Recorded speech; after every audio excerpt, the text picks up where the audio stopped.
नाज़रीन ग्रामी, मैं हूं आपके साथ हाफिज़ इरफान खटाना।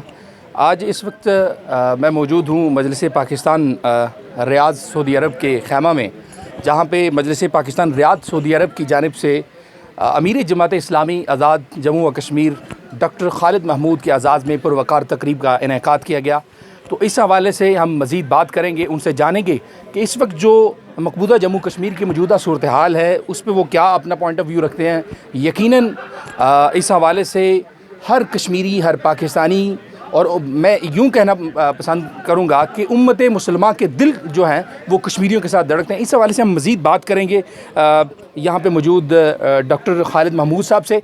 उससे पहले मैं हाफिज़ अब्दुल वहीद साहब से बात करूँगा, जो मजलिस पाकिस्तान रियाद सऊदी अरब के सरगर्म रहनुमा हैं। हम उनसे बात करेंगे, उसके बाद मैं डॉक्टर साहब से बात करूँगा। जी अस्सलाम वालेकुम। ये बड़ा अहम मौका है हमारे लिए। मुबारक साते हैं कि जहाद कश्मीर और आज़ादी कश्मीर का एक मुजाहिद, उसको मैं कारकुन भी कहता हूँ और मुजाहिद भी कहता हूँ और रहनुमा भी कहता हूँ, कि हज़ारों मील का सफ़र तय करके हमें अपना पैगाम देने के लिए आए हैं और वहाँ के लोगों की कुर्बानियाँ और जहाद के जज्बों से सरशार कुर्बानी देने वाली हमारी इफ़्फ़त माएँ, बहनें और बेटियों के हालात सुनाने आए हैं और हमें ये बताने आए हैं कि उनको क्या उम्मीदें हैं। हम तारकीन वतन या पाकबान जो यहाँ पर मौजूद हैं, हम उनके लिए दुआएं कर सकते हैं, दवाएं कर सकते हैं। अपनी जानी माली हमारी तमाम इमदाद इनके लिए है और इंशाअल्लाह ताला हम कोशिश करेंगे कि जहाँ इनका पसीना गिरे वहाँ पर पाकिस्तान के नौजवानों का, पाकिस्तान के बेटों का खून गिरे। जी नाज़रीन ग्रामी, आपने देखा ये थे डॉक्टर हाफिज़ अब्दुल वहीद साहब, जो कि अपने ख़यालात का इज़हार कर रहे थे। यकीनन इनका दिल जो है वो हर वक्त कश्मीरी कौम के साथ धड़कता है। और इस वक्त मेरे साथ कश्मीरी रहनुमा मकबूजा आज़ाद जम्मू कश्मीर जमात इस्लामी के सदर डॉक्टर खालिद महमूद मेरे साथ मौजूद है। उनसे मैं बात करूँगा, उनसे हम जानेंगे कि वो इस हवाले से क्या कहना चाहते हैं। जी अस्सलाम वालेकुम सर। बिस्मिल्लाहिर्रहमानिर्रहीम। एक तो मैं आप सारे भाइयों का शुक्रगुज़ार हूँ कि आपने ये मौका फ़राहम किया। अहले कश्मीर तकरीबन 215 दिनों से अमलन जेल किसी कैफियत से गुज़र रहे हैं, लेकिन 215 दिन गुज़रने के बावजूद वहाँ के बुज़ुर्ग, जवान, माएँ, बहनें और बेटियाँ इस्तकामत का कोई गिराह हैं और वो बजा तौर पर ये तवक्को रखते हैं कि उम्मा मुसलमान क़यादत, OIC और इंटरनेशनल कम्युनिटी उन्हें इस जेल से आज़ादी दिलवाने में अपना किरदार कमा हक़ को अदा करे। हम शुक्रगुज़ार हैं मजलिस पाकिस्तान के भी, सऊदी अरब में मौजूद सारे अहले पाकिस्तान, अहले आज़ाद कश्मीर से, जिस वालियाना अंदाज से आप सहाफ़ी भाइयों ने और हर मकतबा फ़िक्र से ताल्लुक़ रखने वाले हमारे भाइयों ने अहले कश्मीर से इज़हार यकजहती किया। मैं सारे अहले कश्मीर की तरफ से आप लोगों का शुक्रगुज़ार हूँ।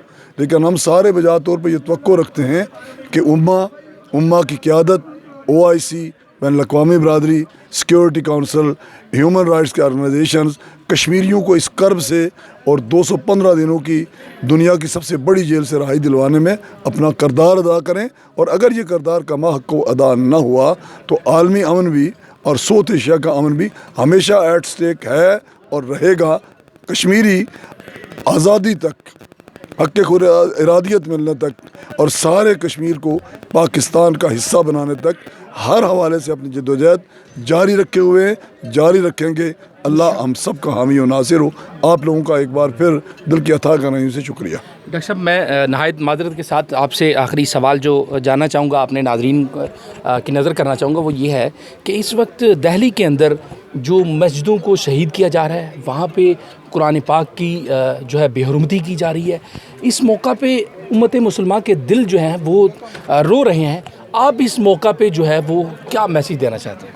हम इस मौका पे एक तो उस सारी बर्बरियत की मजम्मत करते हैं, लेकिन ये RSS का एजेंडा आगे बढ़ाने वाले मोदी के इक़दामात का लाज़मी नतीजा है। और मोदी के खूनखार पंजे जब गुजरात से लेकर श्रीनगर में, जम्मू में, राजौरी में इंसानियत को खून आलूद करते रहे और इंसानियत के दामन को तार तार करते रहे और अमलन कश्मीर पे उन्होंने कब्ज़ा किया और आलमी बरादरी ने कमा को उसका नोटिस नहीं लिया, उसके नताइज हैं कि वो खूनखार दरिंदा और RSS के उसके साथी आगे बढ़ के अब भारत में उन्होंने आग का आलाव दहका दिया है, जिसमें सिर्फ मुसलमान नहीं, दलित भी, अक़लियतें भी अब उसकी नज़र हो रही हैं।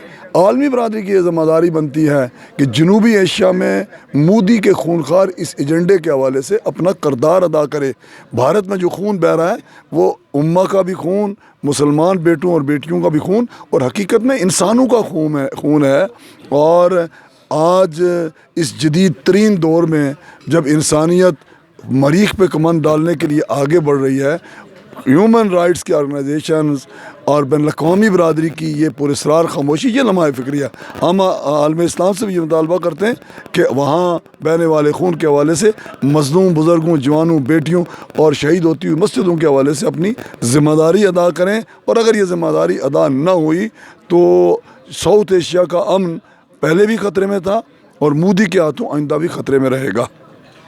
جی ناظرین گرامی، آپ نے دیکھا یہ تھے ڈاکٹر خالد محمود جو کہ اپنے دل کی بات کر رہے تھے۔ یقیناً اس وقت جو موجودہ صورتحال ہے مقبوضہ جموں کشمیر کی، وہاں پہ مظلوم نہتے شہریوں پہ ظلم کیا جا رہا ہے، ان کی آواز کو دبایا جا رہا ہے، میڈیا کو وہاں پہ جو ہے وہ لگام ڈالی ہوئی ہے۔